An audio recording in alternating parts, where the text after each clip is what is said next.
술에 취한 하도경이 경비실 문을 두드리며 고함친다. 이 늙은이! 나한테 왜 이래! 너희 같은 미천한 것들이나 남의 인생 망치는 거야!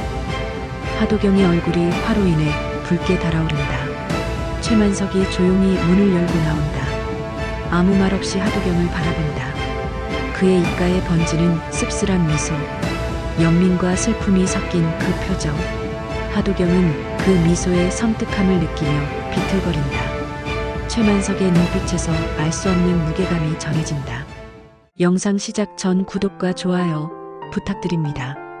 영상 제작에 큰 힘이 됩니다. 서울 강남의 고급 아파트 단지는 이른 아침부터 분주했습니다. 출근길에 나선 입주민들이 지하 주차장으로 향하고 어린아이들은 학원차를 기다리며 로비를 오갔죠. 그 모든 일상의 중심에는 한 노인이 있었습니다. 올해로 73이 된 최만석은 경비실 의자에 꼿꼿이 앉아 CCTV 화면을 지켜보고 있었습니다. 8년째 이곳에서 일하는 동안 단 한 번도 주민 민원을 받은 적이 없었죠. 새벽 5시면 어김없이 출근해서 단지를 한 바퀴 돌고 분리수거장을 정리하고 택배를 분류했습니다. 말수가 적고 과묵한 성격 탓에 입주민들과의 대화는 거의 없었지만 그래도 괜찮았습니다. 조용히 자신의 일을 하는 것, 그것만으로도 충분했으니까요. 하지만 모든 입주민이 최만석을 같은 시선으로 바라보는 건 아니었습니다. 대부분은 그를 투명인간처럼 지나쳤고 어떤 이들은 아예 눈길조차 주지 않았죠. 그 중에서도 유독 거칠게 대하는 사람이 있었습니다. 바로 703호에 사는 하도경이었습니다. 29살의 하도경은 언제나 명품 정장을 입고 다녔습니다. 매일 아침 엘리베이터에서 마주칠 때마다 최만석을 위아래로 훑어보며 코웃음을 쳤죠. 어느 날은 경비실 앞을 지나가며 이런 말을 했습니다. 걔보다 못한 놈. 늙으면 다 쓸모가 없지. 또 다른 날에는 친구들과 함께 지나가며 더 심한 말을 했습니다. 저 경비 뭐야, 맨날 가만히 서 있기만 하고 걸레야 뭐야. 친구들이 킥킥거리며 웃었고 하도경은 더욱 목소리를 높였습니다. 최만석은 고개를 숙인 채 아무 말도 하지 않았습니다. 하지만 그 말 한마디 한마디는 가슴 깊은 곳에 새겨졌죠. 날카로운 못처럼 박혀서 잊으려 해도 잊을 수 없었습니다. 경비실로 돌아온 최만석은 차가운 물을 한 모금 마셨습니다. 떨리는 손을 진정시키려 애썼지만 쉽지 않았죠. 벽에 걸린 거울을 바라보니 주름진 얼굴과 희끗희끗한 머리카락이 보였습니다. 정말로 자신이 쓸모없는 존재인가 하는 생각이 들었습니다. 그래도 최만석은 묵묵히 자신의 일을 계속했습니다. 아침에는 단지를 청소하고 낮에는 택배를 정리하고 저녁에는 순찰을 돌았죠. 입주민들이 편안하게 생활할 수 있도록 보이지 않는 곳에서 힘썼습니다. 비록 아무도 알아주지 않더라도 말입니다.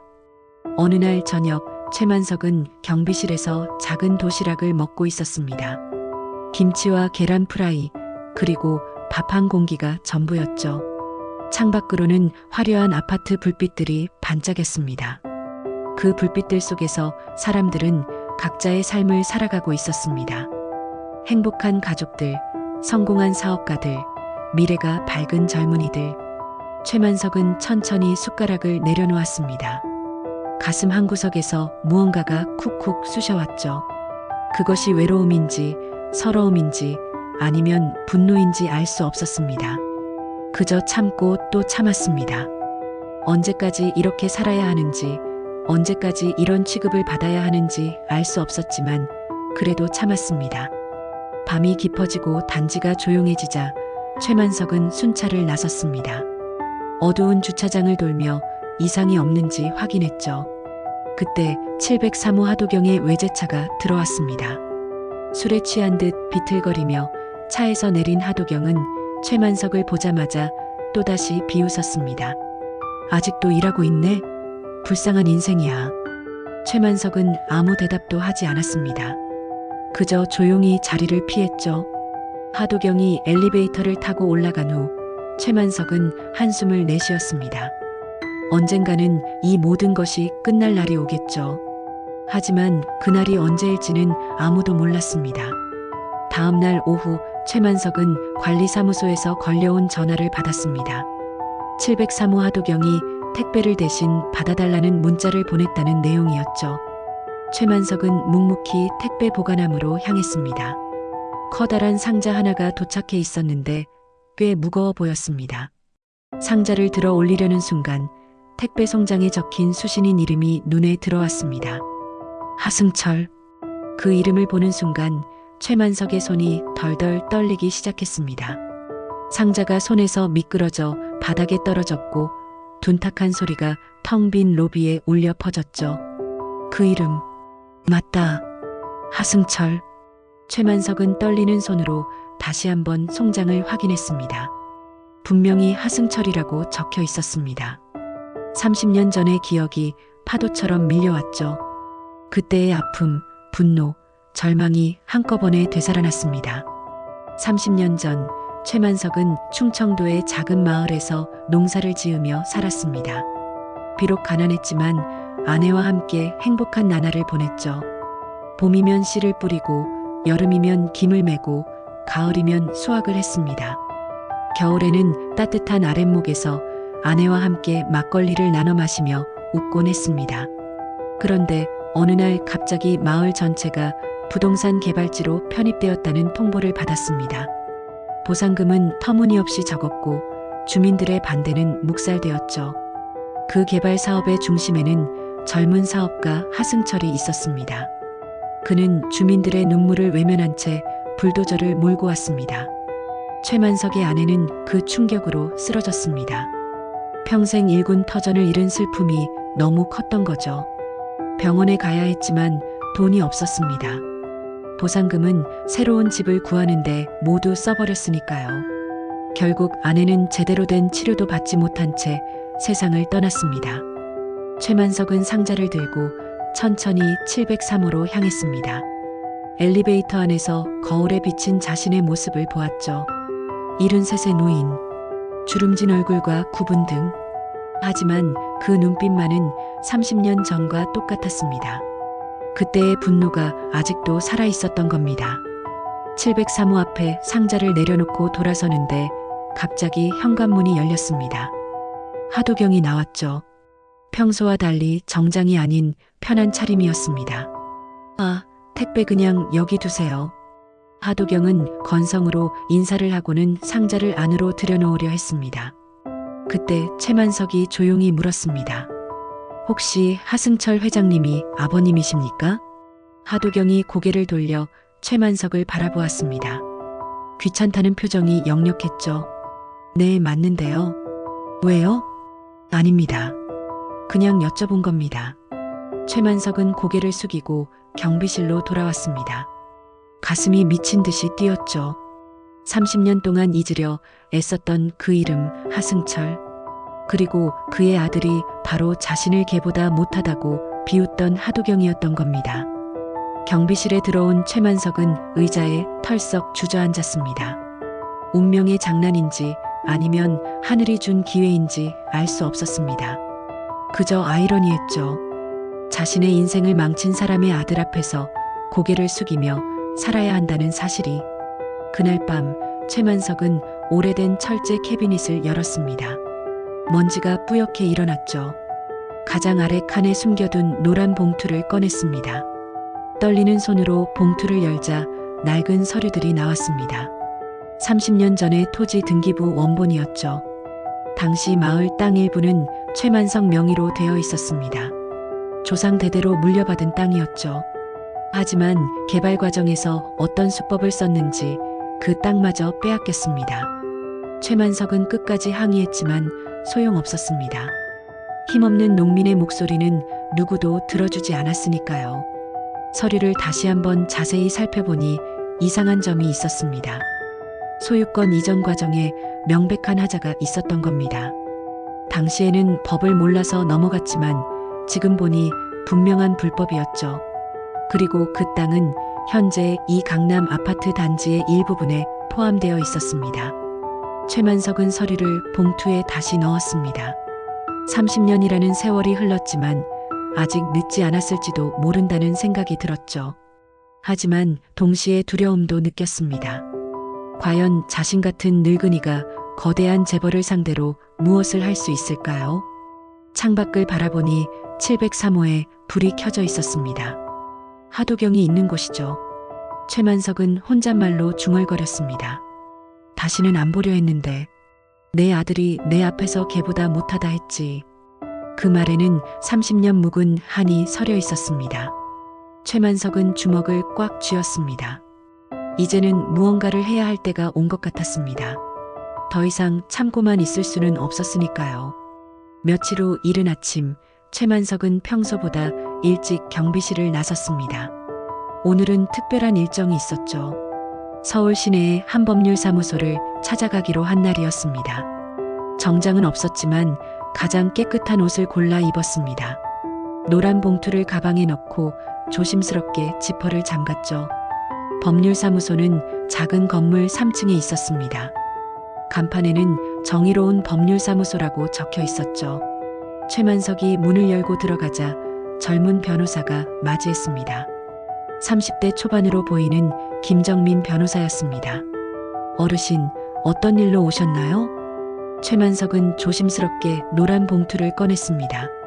떨리는 손으로 서류를 펼쳐 보였죠. 김정민 변호사는 서류를 하나하나 꼼꼼히 살펴보았습니다.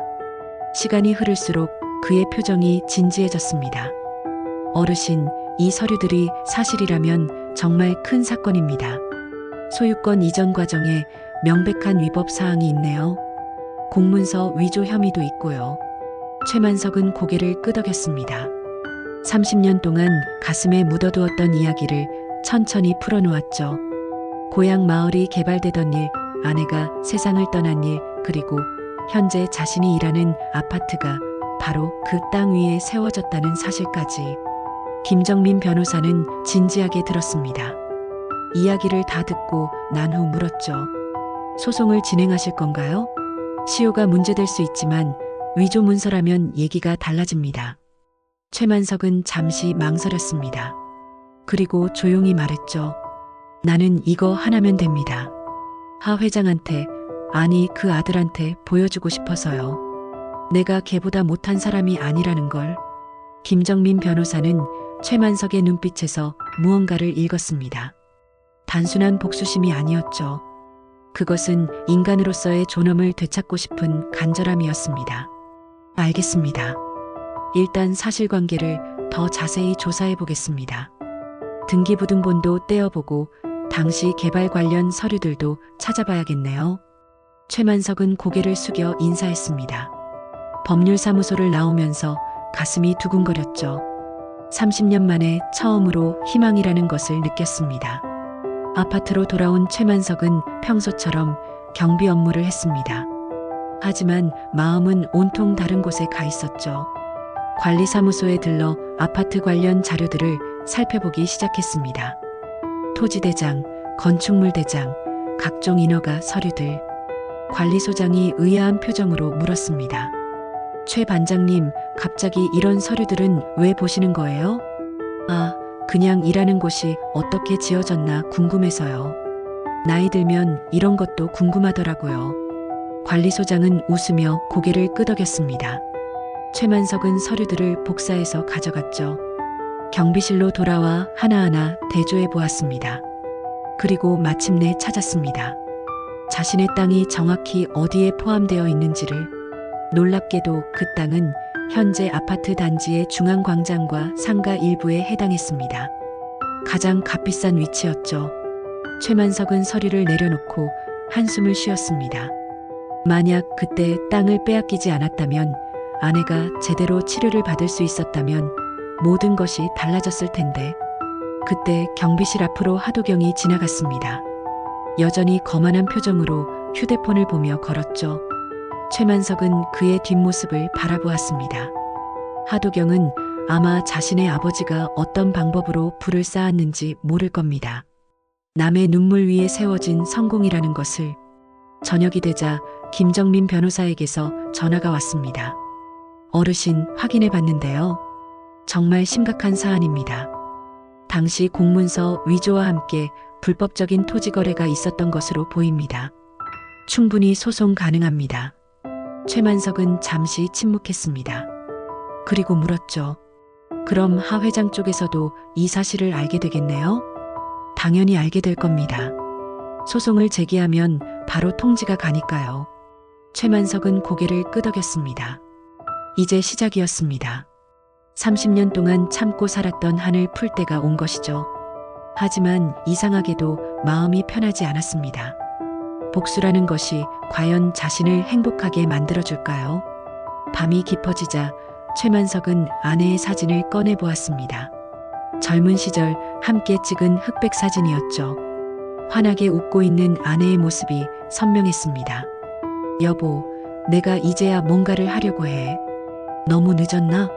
사진은 아무 대답이 없었습니다. 최만석은 사진을 가슴에 품고 눈을 감았습니다. 내일은 또 어떤 일이 일어날지 알 수 없었지만 이제는 더 이상 도망치지 않기로 했습니다. 하도경은 서울 강남의 한 고급 호텔 카페에 앉아 있었습니다. 맞은편에는 투자자들이 자리하고 있었죠. 오늘은 자신이 운영하는 스타트업에 대한 투자 미팅이 있는 날이었습니다. 하도경은 자신만만하게 프레젠테이션을 시작했습니다. 저희 회사는 혁신적인 플랫폼으로 시장을 선도하고 있습니다. 이미 여러 언론에서 주목받고 있죠. 화려한 슬라이드와 그럴듯한 수치들이 화면에 떴습니다. 하지만 투자자들의 표정은 시큰둥했죠. 한 투자자가 날카롭게 물었습니다. 실제 매출은 얼마나 되나요? 보여주신 자료에는 구체적인 숫자가 없네요. 하도경은 잠시 말을 더듬었습니다. 사실 그의 회사는 겉만 화려할 뿐 실속은 없었죠. 아버지의 자금으로 포장만 그럴듯하게 한 가짜 스타트업이었습니다.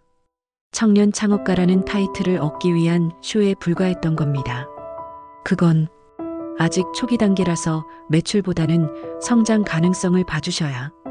투자자들은 고개를 저으며 자리에서 일어났습니다. 미팅은 실패로 끝났죠. 하도경은 짜증스러운 표정으로 호텔을 나왔습니다. 그때 휴대폰이 울렸습니다. 아버지의 비서였죠. 도경 사장님, 회장님께서 갑자기 쓰러지셨습니다. 지금 병원 응급실에 계십니다. 하도경의 얼굴이 하얗게 질렸습니다. 급히 병원으로 향했죠. 응급실 앞에는 이미 회사 임원들이 모여 있었습니다. 의사가 나와서 상황을 설명했습니다. 급성 뇌경색입니다. 다행히 골든타임 안에 오셔서 생명에는 지장이 없지만 당분간 절대 안정이 필요합니다. 하도경은 안도의 한숨을 쉬었습니다. 하지만 곧 다른 문제가 닥쳤죠. 회사 임원들이 수군거리기 시작했습니다. 회장이 쓰러진 틈을 타 경영권을 노리는 움직임이 시작된 겁니다. 도경 사장은 아직 경험이 부족하지 않나? 이런 위기 상황에서는 전문 경영인이 필요해. 맞아. 그동안 회장님 덕분에 버틴 거지. 실력으로는. 하도경은 굴욕감을 느꼈습니다. 자신이 얼마나 아버지에게 의존해 왔는지 처음으로 깨달았죠. 회사로 돌아온 하도경은 더 큰 충격을 받았습니다. 회계팀에서 보고가 올라왔는데 회사 자금 흐름에 심각한 문제가 있다는 내용이었습니다. 사장님, 회장님이 관리하시던 비자금 계좌가 동결되었습니다. 당장 운영자금이 부족한 상황입니다. 하도경은 당황했습니다. 그동안 돈 걱정 없이 살아왔는데 갑자기 모든 것이 막막해졌죠. 자신의 스타트업도 아버지 자금이 끊기면 당장 문을 닫아야 했습니다. 설상가상으로 며칠 후 더 큰 문제가 터졌습니다. 누군가가 아파트 CCTV 영상을 편집해서 인터넷에 올린 겁니다. 하도경이 경비원에게 폭언하는 장면이었죠. 걔보다 못하다는 말이 선명하게 들렸습니다. 영상은 순식간에 퍼져나갔습니다. 재벌 2세 갑질 논란이라는 제목으로 각종 커뮤니티와 뉴스에 오르내렸죠. 댓글은 비난 일색이었습니다. 저런 인간이 청년 창업가라고? 역시 금수저는 다른 애 인성부터가 틀려먹었어. 경비원 어르신한테 저러면 안 되지. 하도경의 스타트업 직원들도 하나둘 회사를 떠나기 시작했습니다. 투자자들은 계약을 취소했고 협력사들도 등을 돌렸죠. 하도경이 그동안 쌓아온 이미지는 하루아침에 무너졌습니다. 언론에서도 하도경을 집중 취재하기 시작했습니다. 그의 스타트업이 실체 없는 페이퍼 컴퍼니라는 사실이 드러났죠. 가짜 실적, 부풀려진 투자 유치 금액, 모든 것이 거짓이었습니다. 결국 하도경은 회사 대표직에서 쫓겨났습니다. 이사회에서 만장일치로 해임이 결정된 겁니다. 하도경은 텅 빈 사무실에 혼자 남아 있었습니다. 창밖으로 보이는 화려한 강남의 야경이 조롱하는 것 같았죠. 그날 밤 하도경은 술에 취한 채 아파트로 돌아왔습니다. 비틀거리며 경비실 앞을 지나는데 최만석이 보였습니다. 하도경은 갑자기 분노가 치밀어 올랐죠. 모든 게 저 늙은이 때문인 것 같았습니다. 이 늙은이, 나한테 왜 이래? 너희 같은 미천한 것들이나 남의 인생 망치는 거야. 하도경은 경비실 문을 두드리며 고함을 질렀습니다. 최만석은 조용히 문을 열고 나왔죠. 하도경의 얼굴은 술 기운에 붉게 달아올라 있었고 눈은 충혈되어 있었습니다. 다 당신 때문이야. 그 영상도 당신이 퍼뜨린 거지? 나를 망치려고. 최만석은 아무 말도 하지 않았습니다. 그저 하도경을 바라보며 조용히 웃었죠. 그 미소에는 연민과 씁쓸함이 섞여 있었습니다. 마치 철없는 아이를 보는 어른의 표정 같았습니다. 그 미소를 본 하도경은 더욱 화가 났지만 동시에 무언가 섬뜩함을 느꼈습니다. 최만석의 눈빛에서 알 수 없는 무게감이 느껴졌던 겁니다. 하도경은 비틀거리며 엘리베이터로 향했고 최만석은 다시 경비실로 들어갔습니다. 경비실 안에서 최만석은 창밖을 바라보았습니다. 하도경이 스스로 무너지는 모습을 지켜본 것이죠. 하지만 이것은 시작에 불과했습니다. 진짜 이야기는 이제부터였으니까요. 다음 날 아침 하도경은 숙취에 시달리며 늦잠에서 깨어났습니다. 머리가 깨질 듯 아팠고 어젯밤 일이 흐릿하게 떠올랐죠.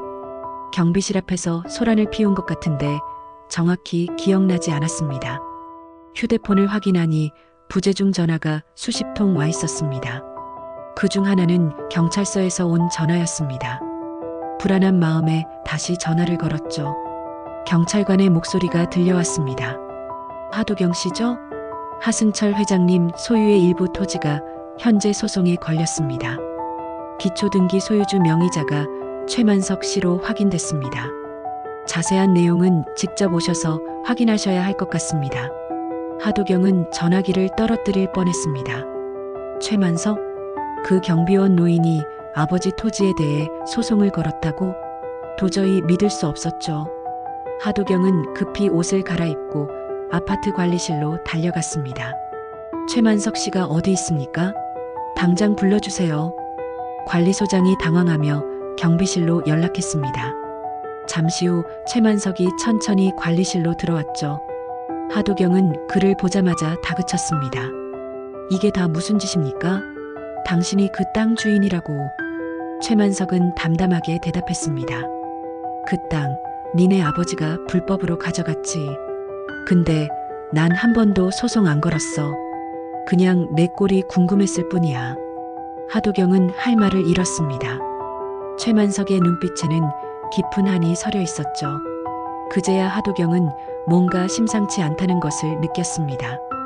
도대체 당신이 누구요? 왜 우리 아버지를 아는 거죠? 최만석은 잠시 침묵했습니다.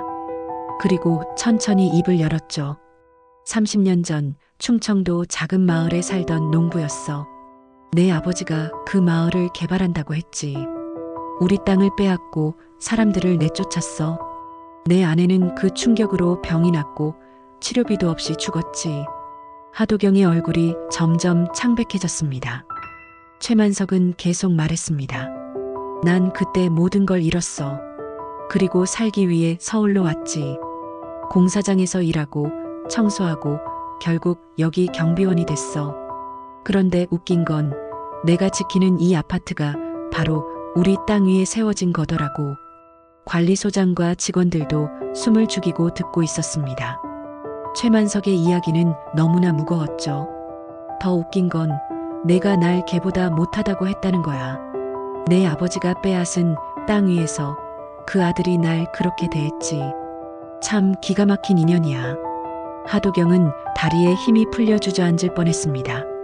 그동안 자신이 누렸던 모든 것이 남의 눈물 위에 세워진 것이라는 사실이 충격적이었죠. 그럼 이제 어떻게 하실 겁니까? 소송으로 모든 걸 빼앗으실 건가요? 최만석은 고개를 저었습니다. 난 복수하려는 게 아니야.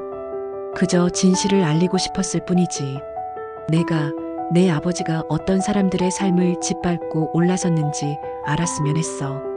그날 오후 하도경은 병원에 있는 아버지를 찾아갔습니다. 하승철 회장은 의식은 있었지만 말을 제대로 하지 못하는 상태였죠. 하도경은 아버지의 손을 잡고 물었습니다.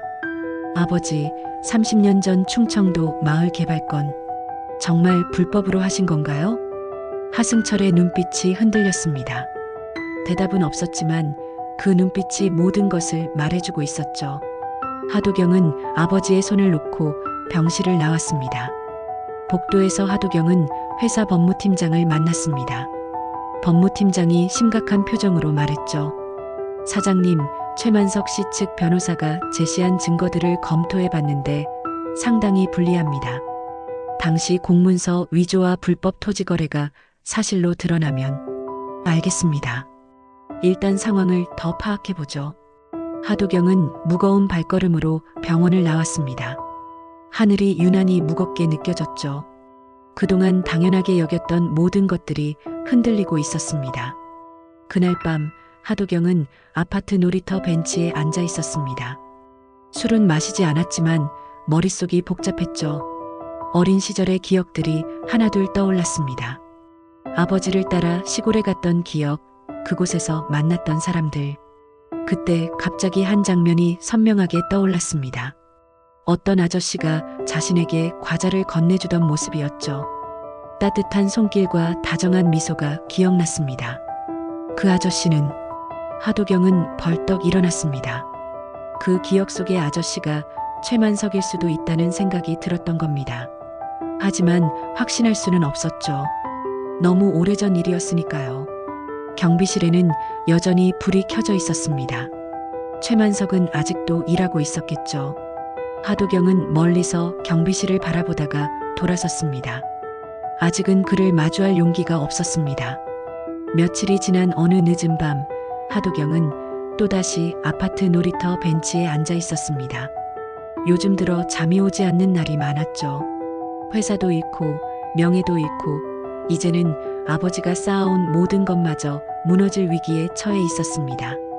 차가운 밤 공기가 얼굴을 스쳤지만 하도경은 움직이지 않았습니다. 머릿속에서는 계속 어린 시절의 기억이 맴돌았습니다. 흐릿하지만 점점 선명해지는 그 기억들. 아버지를 따라갔던 충청도의 작은 마을, 논밭이 펼쳐진 평화로운 풍경, 그리고 그곳에서 만난 사람들. 도리야, 도리도리. 갑자기 누군가 자신을 부르던 목소리가 들리는 것 같았습니다. 어릴 때 별명이 도리도리였죠. 고개를 자주 흔들어서 붙은 이름이었습니다. 그 별명을 부르던 사람이 있었습니다. 마을에서 만난 한 아저씨였죠.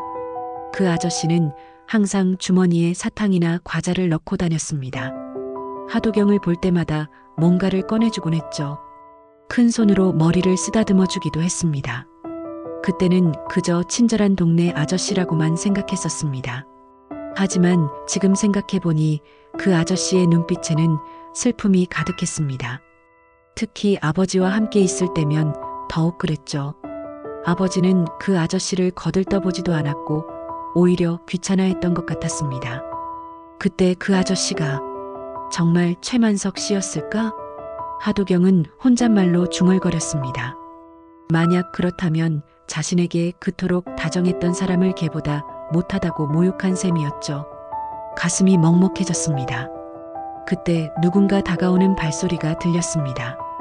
고개를 들어보니 최만석이었죠. 순찰을 도는 중이었던 모양입니다. 두 사람의 시선이 마주쳤습니다.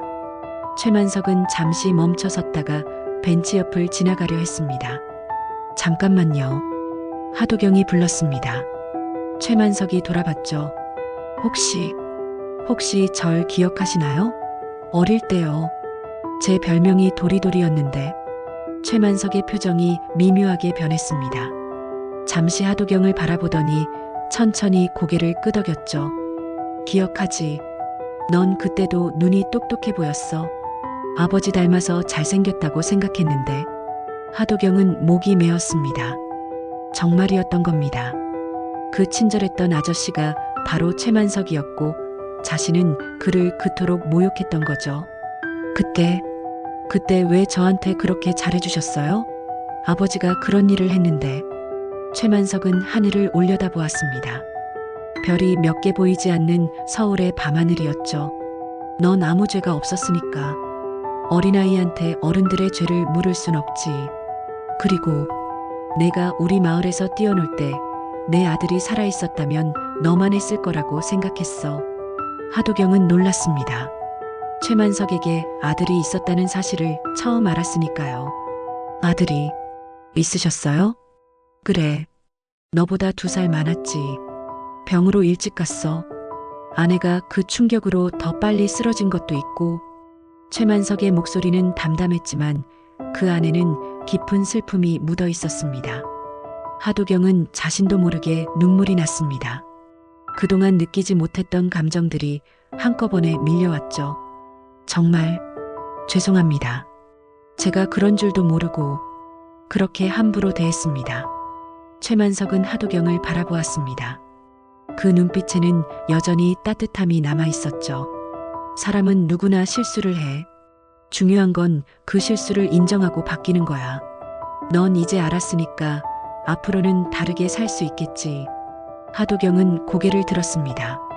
최만석의 말에는 용서가 담겨 있었죠. 그 순간 하도경은 처음으로 한 사람 앞에서 진심으로 울었습니다. 어린아이처럼 흐느꼈죠. 그때 과자 주시던 것, 머리 쓰다듬어 주시던 것 다 기억나요. 그땐 그게 얼마나 고마운 건지 몰랐어요. 이제야 알겠어요. 최만석은 잠시 망설이다가 하도경의 어깨에 손을 올렸습니다. 30년 전처럼 다정한 손길이었죠. 울지 마라. 어른이 됐으면 이제 내가 할 일을 찾아야지. 과거는 바꿀 수 없지만 미래는 바꿀 수 있어. 2사람은 한동안 그렇게 앉아 있었습니다. 차가운 밤 공기 속에서도 이상하게 따뜻함이 느껴졌죠. 하도경은 눈물을 닦고 일어섰습니다. 이제 무엇을 해야 할지 조금은 알 것 같았습니다. 경비실로 돌아가는 최만석의 뒷모습을 보며 하도경은 다짐했습니다. 이제부터라도 제대로 된 사람이 되어야겠다고. 그것이 최만석에 대한, 그리고 자신이 무시했던 모든 사람들에 대한 최소한의 예의라고 생각했습니다. 다음 날 아침 하도경은 일찍 일어나 정장을 차려입었습니다. 오늘은 중요한 일이 있었죠. 먼저 회사 법무팀을 만나 최만석과의 문제를 어떻게 해결할지 의논하기로 했습니다. 하지만 그보다 먼저 해야 할 일이 있었습니다. 하도경은 경비실로 향했습니다. 문을 두드리자 최만석이 나왔죠. 하도경은 깊이 고개를 숙였습니다. 어제는 감사했습니다. 그리고 정말 죄송했습니다. 최만석은 조용히 하도경을 바라보았습니다. 하도경은 무릎을 꿇고 앉았죠. 경비실 앞을 지나가던 주민들이 놀란 눈으로 쳐다보았지만 하도경은 개의치 않았습니다. 제가 그동안 어르신께 했던 모든 말과 행동에 대해 진심으로 사죄드립니다. 용서해 주십시오. 최만석은 한숨을 쉬며 하도경을 일으켜 세웠습니다. 일어나라. 나는 내가 무릎 꿇는 걸 바란 적 없어. 내가 사람이 되길 바랐지. 2사람은 경비실 안으로 들어갔습니다. 최만석이 따뜻한 차를 내왔죠. 하도경은 떨리는 손으로 찻잔을 받았습니다. 어르신, 그 토지 문제 어떻게 하실 생각이신가요? 최만석은 잠시 생각하더니 서랍에서 노란 봉투를 꺼냈습니다. 그 안에는 토지 관련 서류들이 들어 있었죠. 하도경은 긴장하며 지켜보았습니다. 그런데 놀랍게도 최만석은 그 서류들을 찢기 시작했습니다. 하나하나 천천히 하지만 단호하게 찢어서 쓰레기통에 버렸죠. 하도경은 눈이 휘둥그레졌습니다. 어르신, 이게 무슨, 이걸로 끝이다. 난 이 아파트도, 그 땅도, 이 세상도 곧 떠나. 최만석의 말에 하도경은 가슴이 철렁했습니다. 떠나신다니요?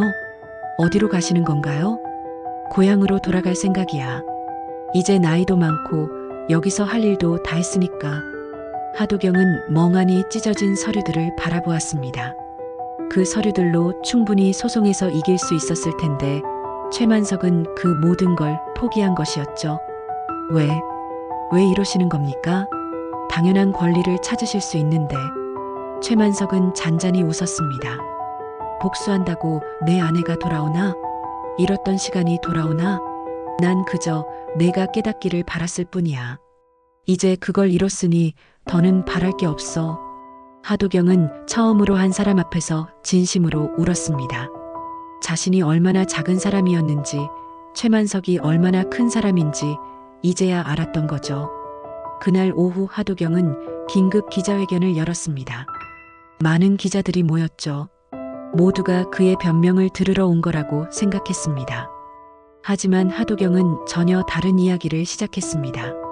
저는 오늘 제 잘못을 인정하고 사과하기 위해 이 자리에 섰습니다.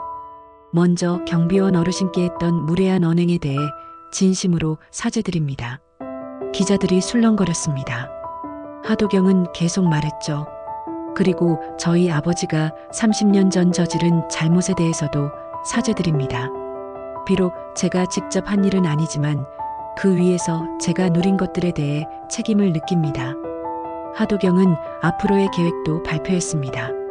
피해자들을 위한 보상 기금을 조성하고 자신의 전 재산을 사회에 환원하겠다고 했죠. 그리고 도리사회공헌재단을 설립해 소외된 이웃들을 돕겠다고 약속했습니다.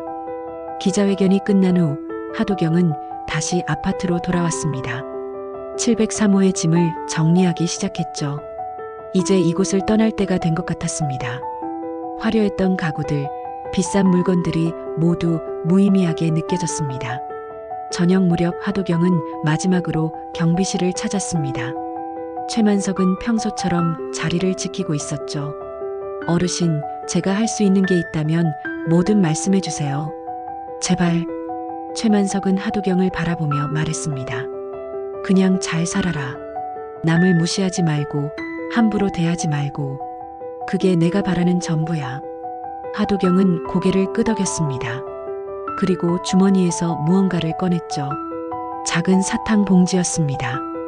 어르신이 어릴 때 저한테 주셨던 것처럼 이번엔 제가 드리고 싶어서요. 최만석은 잠시 놀란 표정을 지었다가 부드럽게 웃었습니다. 사탕을 받아들며 고개를 끄덕였죠. 고맙다. 이제 진짜 어른이 됐구나. 두 사람은 마지막으로 악수를 나눴습니다. 따뜻하고 단단한 악수였죠. 하도경은 경비실을 나오며 다짐했습니다. 이제부터는 다른 사람이 되겠다고. 최만석이 보여준 용서와 사랑을 기억하며 살겠다고. 몇 달이 흘렀습니다. 봄이 왔고 아파트 단지에 벚꽃이 만개했죠. 하지만 경비실에는 최만석의 모습이 보이지 않았습니다. 그는 약속대로 고향으로 내려갔습니다. 경비실에는 새로운 경비원이 와 있었죠. 젊고 친절한 사람이었습니다. 703호는 비어 있었습니다. 분양 안내문이 조용히 붙어 있었죠. 하도경은 약속을 지켰습니다. 전 재산을 정리해서 피해 보상과 사회공헌재단 설립에 사용했습니다. 그리고 작은 원룸으로 옮겨가 새로운 삶을 시작했죠. 아파트 주민들 사이에서는 많은 변화가 일어났습니다.